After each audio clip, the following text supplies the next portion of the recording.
How you did that? You got fish on another watch. How you did that?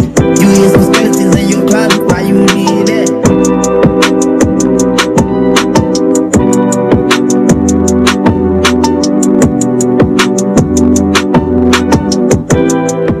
Alicia Noble, and I'm back again like I never left. So this video is going to be about oh my god, sorry, I've been doing so many videos back to back. This video is going to be about The Red Sun is Coming Part 2. So if you guys haven't checked out the first part, please check out the first part. It's not long. Check that out. That's going to be under one of my Galactic Federation of the Light transmissions. So take a look at that before you come to part 2.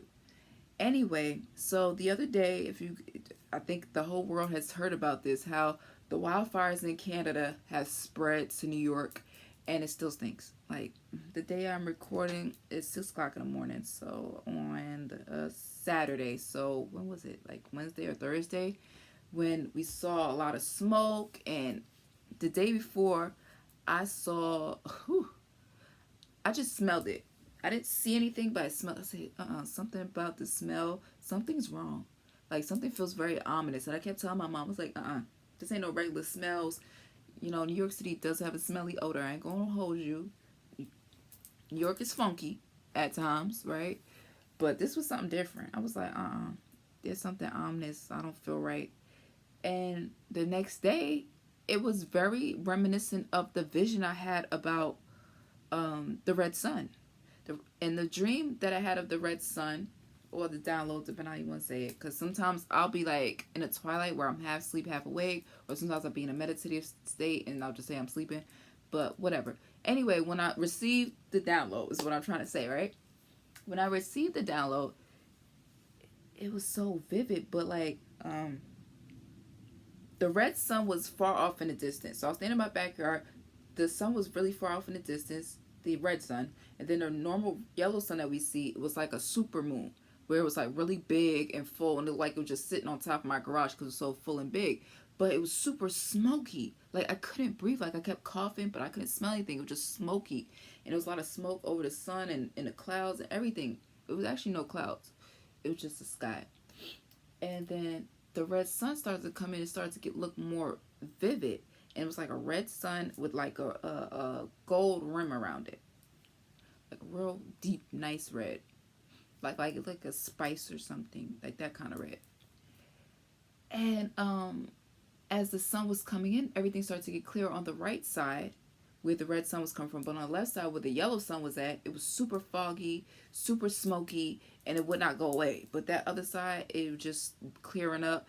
And as you look at the sun, it just felt like it was rejuvenating and restoring my spirit, my body, my mind. Everything was being rejuvenated all at the same time. Everything was being renewed. Like, it felt like when you sit in the sun after you haven't been in the sun for a while, or it's cold, you've been in a cold pool, and you sit in the sun, it just feels super good on your body. Or you go to a beach finally after being in the concrete jungle, like where I'm at. You finally go to a beach somewhere where it's blue water, you can see to the bottom and shit, and you just sit on that sand, and the sun just feels so good. Or you go to the West Coast and you're closer to the sun because they're in higher elevation, like in Denver, it's like they're like 10, 20,000 feet closer to the sun. So that's something you're feeling amazing. Like, when I went to Denver a few years ago, look, like, yo, I gotta go to Denver every year. Anyway, so it was like that. It was very like restoring, but times 10, and it was more immediate. It wasn't like you had to sit out there for like 20, 30 minutes before you feel something. Nah. This red sun is something else. And I kid you not, I was telling my mom about the red sun again, right? Because I was telling her like how much it was reminding me of my dream. So I was going over the dream with her. She was like, wow, that's crazy. It really does look like that outside. And the smoke was so present. Not in the vision, but like, I mean, in the vision, yes. But in real time, the smoke was like billowing. It looked like there was a fire in the next block over, but it wasn't. It was just smoking, like it was just rolling, like, and then on the ground, like I live near like a major huge boulevard, so it was that the smoke was billowing like a freaking like a tumbleweed. That shit was wild, bruh. Like, it was just rolling like a tumbleweed, then in the air the smoke was just a rolling. and it was just filled up. It was so much smoke in the sky, y'all. It was crazy. It was like foggy outside. Like, it was like the smoke would look like fog. Like, especially in the morning, you could barely see down the street. It was nuts. And the smell, oh my God, the fucking smell. It reminded me of 9/11. Long story short, I'm from New York City. I don't live in Manhattan, but I'm close. I'm not too far from Manhattan where I can see this. I'm close enough to the city where I can see the city skyline. Let me put it that way. All right. So, I've always been able to see the Empire State Building, the Chrysler Building, and the World Trade Center. Those were the main tallest buildings. They didn't allow you to build tall buildings like they do now. There's a reason why they don't want you to build all those high developments, because New York, Manhattan specifically, because when I talk about New York City, I'm talking about the New York City metropolitan area.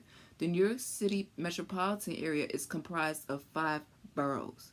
New York City it's not exclusive to Manhattan, because a lot of people are like, oh, I'm going to New York City, and they think they're just talking about Manhattan. No. New Yorkers, we say Manhattan is the city. New York City is the 5 boroughs. Manhattan, Staten, the Boogie Down Bronx, BK all day Brooklyn, and the Killer Queens. Alright? So that's a little NYC one-on-one lesson. That's because I know I got some people that's from different countries like India, Europe, and stuff watching. Alright? So I could see, like, the school I went to was in my neighborhood, and I could see the city skyline really clearly from that area, because that area was, obviously more elevated than my house, so I could see a lot more. Anyway, it was up on the 4th floor, the very top floor, looking at, we were in computer class, all right?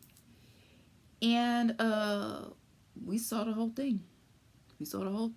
And when the first tower went down, we went downstairs. We started going downstairs because we was like, oh shit, what the fuck is going on now? And we even saw the plane in there. We saw some people saw the plane actually go in. I saw the second plane go in. And then we saw it just sitting there, and it was just so weird how it was almost like there was bombs or something set up, because when it went in, it doesn't make sense why a plane would have made that much destruction. Like, it was like smoke was coming immediately as soon as it went in. It was coming from many floors below and many floors above. Like, it was white, and then the smoke was billowing so hard you could see like a face. It's gonna sound kind of scary, y'all, but there was on the front page of the magazine, it was billows of smoke, right? And this white photographer, older man, took a picture, and a lot of people thought he's a liar, because they said it looked like a face. It looked like a devil face with horns and everything. I saw that from the window when we got down to the 4th floor, and the first tower went down, the second tower was still up. And you just see this. I said, do you see this weird smiley face? It was like a smiley face like this. I can't do it. It's like a smiley face, but way more animated. You see the little eyes. And you see horns. And she just saw, she's like, we gotta go downstairs right now. Yeah, 9/11 was some, in my opinion, allegedly planned. And I don't mean just planned from Osama bin Laden. No, I mean planned. Okay? I ain't gonna say exactly what I want to say, because YouTube, I gotta talk a little scattered. But yeah, that definitely was it was more to it than we think. Let me leave it like that. It was a lot more to it than we think, and a lot more players with their hands in the pot than Osama bin Laden and people from the Middle East, radical people from the Middle East. It was more to it than that.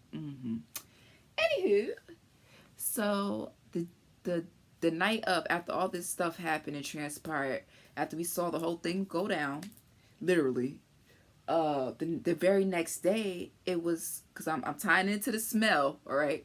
So that night, Spirit kept saying, close your windows, because in the morning, it's gonna be a very unpleasant smell. And I said, what are you talking about? It was just 9/11 on the clock. That's great. That's crazy. Anyway, it's confirmation. I'm telling y'all the absolute truth. All right, I was there. In 2001, I was 13 years old, so I was no little kid. I was old enough to remember. I was in the 8th grade. All right, 7th or 8th grade. Sorry, I heard my mom say something. Woo! Ignore her. Anyway, so that night, Spirit said, close your windows. So I used to go close my windows. My mom like, don't close no windows around here. I need some air. Nowadays, she keeps the windows closed. You can't get her to open a window to save her life. But back then, I need some air. I was like, Ma, Spirit keeps telling me to close the window. I don't care what they say. I need some air. I was like, but you're going to be in your room with the door closed. Can we at least close the hallway window? I closed it and she opened it. So the next day I wake up, I'm like, what's that smell? What the fuck is that? I was like, you know what that smell is? That's from 9/11. That's the burning papers, the burning buildings, and burning bodies. It was the most disgusting smell, repulsive. And that smell not only went past the boroughs, it went all the way out to Long Island. Very similar to the wildfire, except for the smoke part. We didn't see no smoke. That smell though, whoo-wee. It was like the night before, the day before the wildfires really came strongly to New York City. The day before I was working outside, I said, it smelled like sulfur, like something, something just smelled like ill. Then there was another thing at my that same school a couple years prior where it was like a gas leak or something. It smelled like rotten eggs. It reminded me of that. So it's triggering the rotten eggs thing where a lot of people had to get oxygen masks because the smell was so toxic. A lot of people could not breathe. Like it was a lot. We was in the newspaper, everything. That. Then a few years later, 9/11, with that smell the next day, like that smell, and knowing that all them thousands of people died like that, you smell it. The Canadian wildfires smelled just like that shit. It was disgusting. Except for I had another smell to it that was kind of odd. I don't know what the hell that smell was. And God knows what the smoke, that smoke from the Canadian wildfires brought. Like, it traveled a mighty long way. And it was a lot of smoke. And the sky was turning orange. And it was like piss yellow. Then it went back to burnt orange. And then I came downstairs and I told my mom the story about the red sun and how it was reminding me of that dream. Like even the changes of the sky. It really wasn't no clouds in the sky. And even to this day, 2 days later, it still stink outside like rotten eggs. It stinks like a motherfucker out there. Like sewer, rotten eggs, and burnt paper and burnt whatever the fuck, burnt trees, all rolled into one, honey. It's just disgusting. I gotta go outside today, Lord. Oh my God. Anywho, long story short, I go in the kitchen and I see the reflection of the sun because the sun usually shines in the kitchen window because the way it rises that way. So my back room that I'm in right now, I can see the sun, and then downstairs is the kitchen. So anyway, so I'm walking to the kitchen to get something to eat or drink, and I see like a reflection of the sun, but it's red, like my dream. I said, oh hell no, I'm scared. Like it was so ominous and spooky. I said, I hope this ain't the red sun y'all saw, because the red sun I was telling you about was a positive thing. This ain't.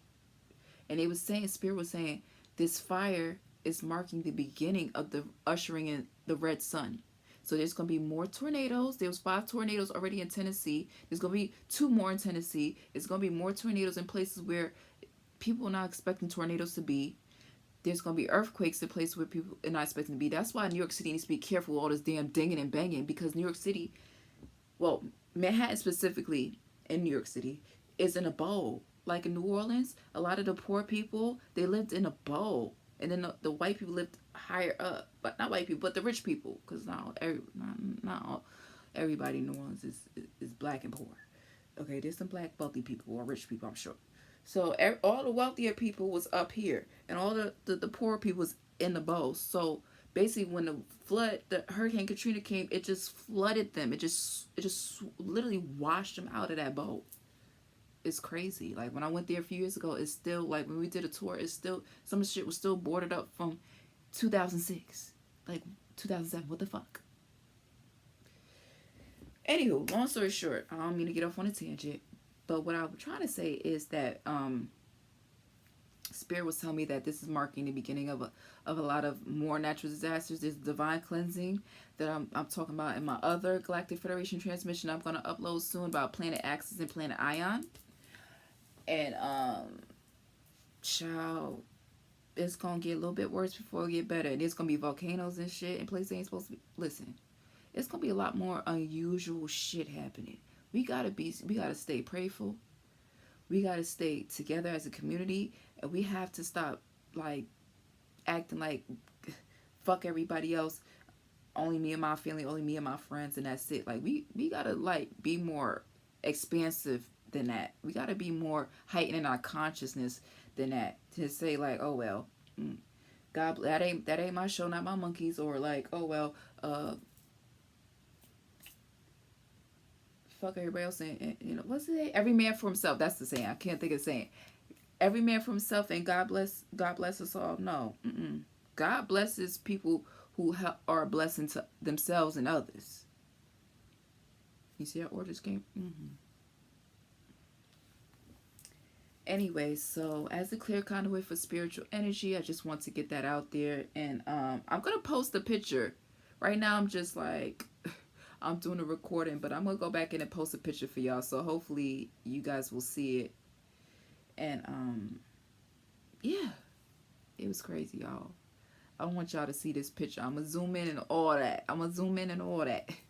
Okay, because it was like a red sun. The sun was red, but it was like a yellow rim. But then in my vision for that sun that's coming from the Galactic Federation of Light, the cosmos, the cosmic beings of the light, is coming from them.